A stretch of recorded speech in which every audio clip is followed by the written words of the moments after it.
Hi guys, and welcome back to another episode of Building a Nation with Polonia Warszawa. We're into the building part of the nation, since the nation is kind of built up to a certain extent. Yeah, you know what I mean. But today we're on the page of Oliver Skipp, someone else you guys said you wanted to see. Now he's 31 years old, playing for West Ham. He's had I would say he's had a varied career, but his career seems to be about as varied as Sam Allardyce's in terms of just, he seems to have been on the merry-go-round, so to speak. About as much on the merry-go-round as good old the Count of Monte Cristo. So, moving on to his actual career. Spurs for a little bit, fair enough. Went along to Fulham and played 4 games for them. GG. Back to Spurs for a bit and then moved to Norwich on a free transfer. That is actually a surprise because as far as I'm aware, Skipp is quite highly rated. Played for Norwich for a while, did all right, and then moved to Huddersfield for £8 million in the Premier League, then back into the Championship, then £7 million to West Ham, where he currently plays his trade. Not been a great career, really, but I guess that's the way FM works. Randomness can sometimes play a part. Now, it's Sunday, which means it's Regen Sunday, and this week I've gone for purely...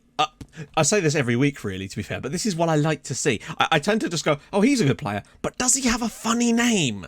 And, well, today we've gone for funny names and obscure nationalities. Let's get into it. Oh, and if you want to participate, then, yeah, head over to the Discord. There's a link in the description. Find that, drop your regens in the regen chat, and I'll be sure to read out. I read out quite a few of them every week, because you guys just keep posting them, and I bloody love it. First up, we've got Baranik Poghosyan, who is an Armenian striker. I've always wanted a good Armenian striker. I always scout the Armenian sides, but there's never anything decent, so you've got proper lucky there, mate. Then, more obscure nationalities, a Ugandan striker by Isabirye. Again, really, really solid striker. I'm amazed he has no international caps yet. Or does he? I don't actually know. Maybe I can't say. Oh, no, he does. He's got 13 caps. Of course he does. Then it's Jack, who I presume is a pretty incredible striker. Then Chris Cross.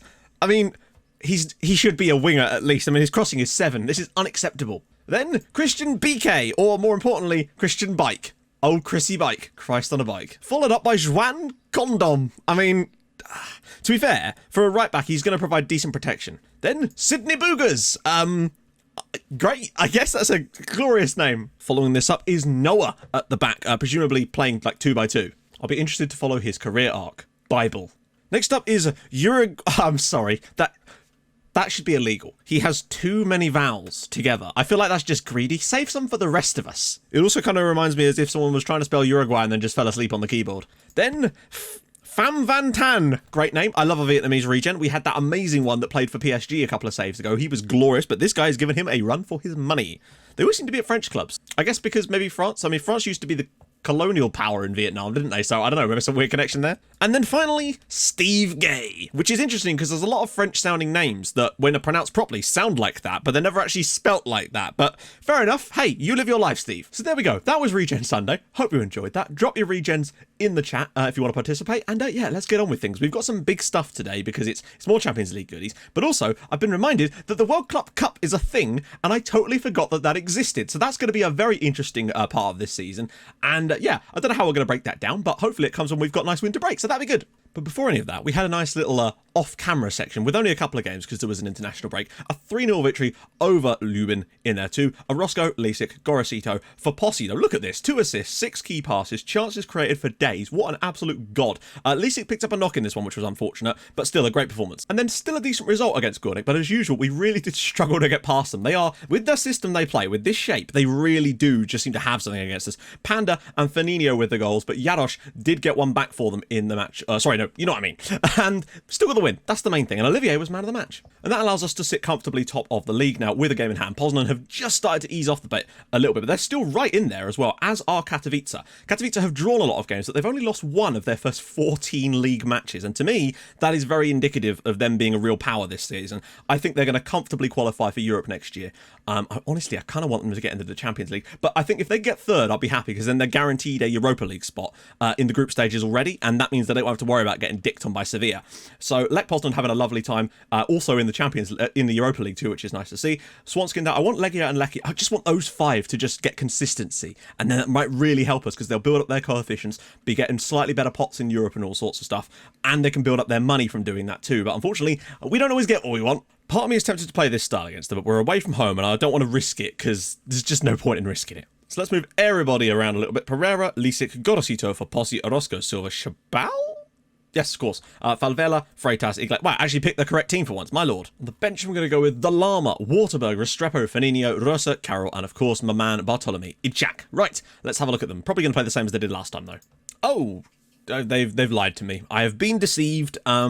Not that that is a rarity in this save. So in Europe, my scouts are just like, I don't know what they're doing. They're just sitting there playing solitaire, it would seem. Right, well, let's just go out there and try this anyway. I still feel like we should be good enough to come here and get the victory. 3 wins out of 3 so far has been super helpful for the coefficient points. It really, really has. If we can win every game in our group, that would give us 12 extra points. And it would just give us a little bit of leeway, really. Oh, Gorosito, surely he's not going to score from that distance. He hasn't. This is a very defensive system they're playing, so we're going to have to do our best to break them down. Freitas! Wait, why first goal of the season? Why is it saying it's his first goal of the season? I'm very confused about that. Why is it saying it's Ibrahima Pereira's first goal of the season? Freitas is headed clear. It's hit him in the arse. It's literally hit him in the arse. I don't understand why it's saying it's his first goal of the season, though. Point is, we have the lead, and Milan are winning away at Besiktas, which at the moment would give us a very comfortable qualification. In fact, we'd be 9 points clear. In fact, it's now 2-0. I think what it was, I don't know why, but that was actually Pereira's 10th goal of the season, and for some reason the interface seems to get a bit screwed up sometimes, and I really don't know why. It's like this annoying league table over here that will never update properly. Gorosito, we're playing it very slowly. We're not done yet, though. Falvella, can he find a good cross? Probably not. Gorosito, oh, look at the space for Orozco. Oh, okay. Cheeky. For Posse. Shabal, this is a very unorthodox style of play. Have we got a penalty here? What was the penalty? Have you noticed how we're now getting loads of penalties in Europe too? Like before, we always used to concede them. Now we're getting them. Blaise Lisic. Come on, lad. Score us another goal. Lisic smashes the penalty down the middle. It's 2-0. That's Lisic's 10th goal of the season. Why did they do it for him? Lisic's 10th goal of the season as well. He's having a fantastic year, just like pretty much everybody else in the team. But yeah, he just seems to keep going from strength to strength. When will the Polish national team realise this? Oh, maybe there's more before half-time. Lisic's ball, headed away. Falvella. Probably not going to get the shot away, but Lisic could get a cross in. Oh! Pereira is so good at winning those. Well, alrighty then. That's a pretty good first half. Yeah. I just want to see what the players can do if they're let off the leash a little bit in this match. I just noticed the referee was called Hernandez A. That is a glorious name. I assume the A is short for Hernandez. Shabal again. Back for Orozco again. He's into the space this time and well saved. Shabal. Ball whipped across. Pereira! Oh. How many shots do you want, lad? I can't help but feel like 2-0 is a little bit flattering on them, to be honest. We've had more than 2-0's worth of chances. Run the segment, boys!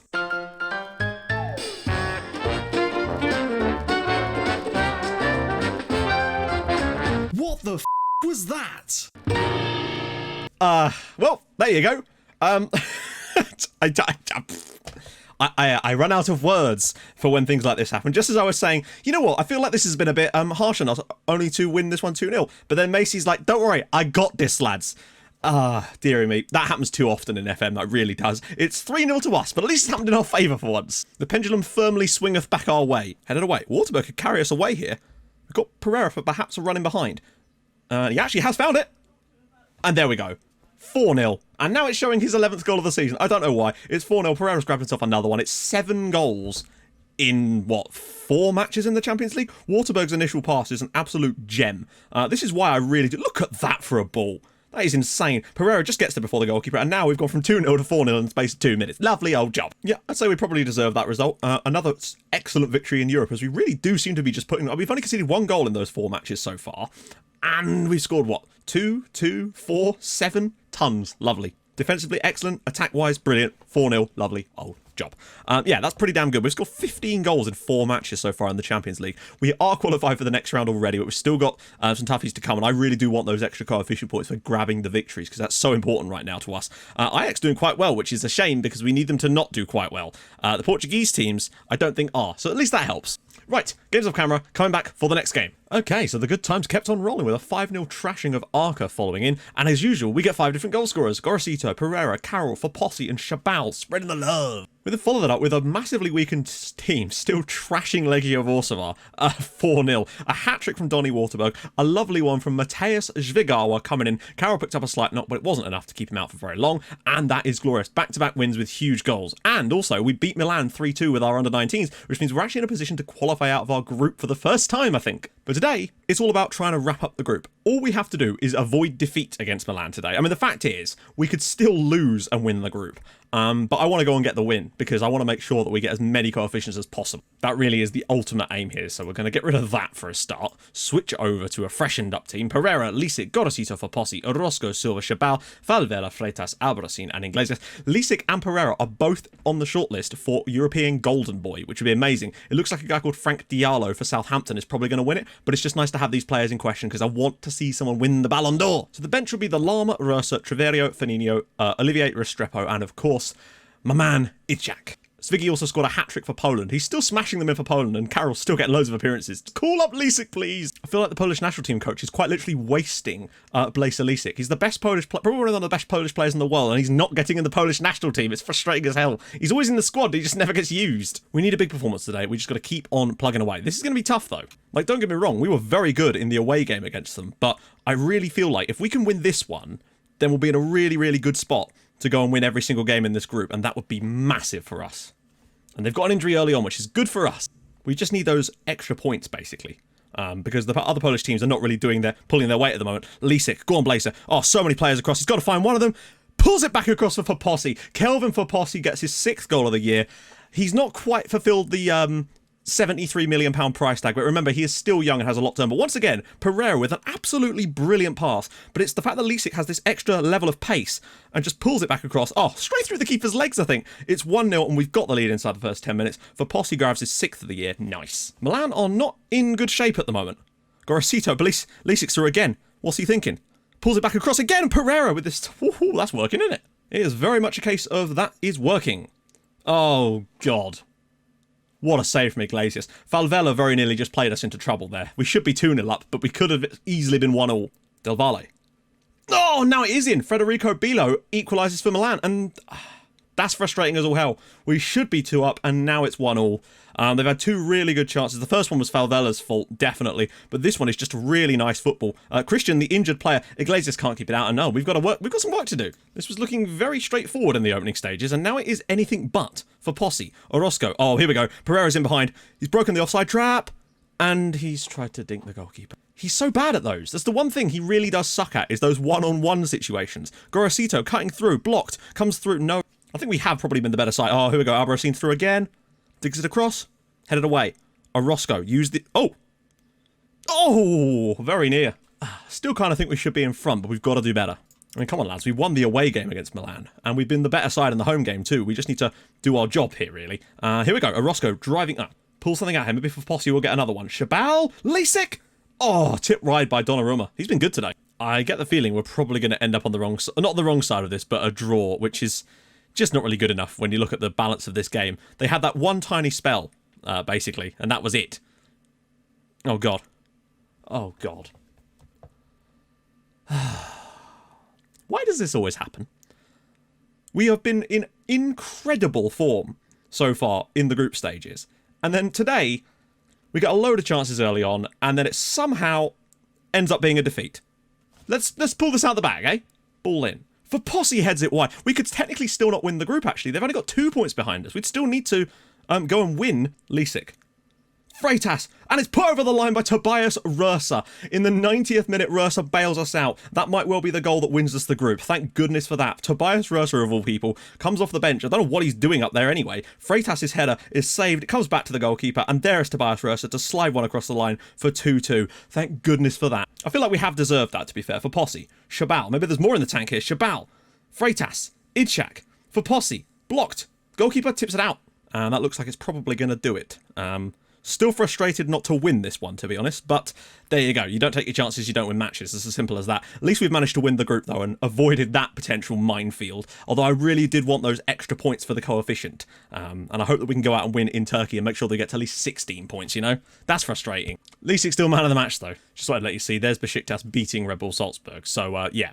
Slicing Stan Pereira, actually top scorer in the entire Champions League, which is very, very nice indeed. Where are we? So there we are on 13 points now. So we're qualified and we have won the Group 2. It's just a bit of a minefield there, but I think we've been vastly the best side in this group and thoroughly deserve it. And hopefully it'll give us a slightly more plum draw. I guarantee you we get bloody Barcelona. I could feel it already. Southampton topping their Group 2 so far, which is very interesting. So there you have it. Frustrating to have that dropped. Oh, there you go. FIFA World Club Cup. So next episode is going to be the Besiktas game, but instead of doing that league game, we're going to do the semi-final of the FIFA Club World Cup in there, which I think will be quite fun to have something a little bit different. I don't know who it's going to be against. I really don't know. South American team, maybe? Asian side? I don't know. I'm excited to try it out, though, because I haven't played in this competition since Portsmouth, when I did a live stream with Portsmouth. That's the last time I played in this competition. Very excited about that. So, if you've enjoyed this episode, and I hope you have, despite that 2-all draw, frustrating, but I think we're still doing all right, then drop a like. That would be glorious. It really helps the channel out. And if you're new to the channel, subscribe. That'd be brilliant as well. And I'll join you guys in the next episode for our final game in the Champions League. Bit of a dead rubber, but we do need those coefficient points, followed up by the Club World Cup. That's going to be fun as hell. Anyway, see you guys soon. Thank you so much for watching. Bye-bye.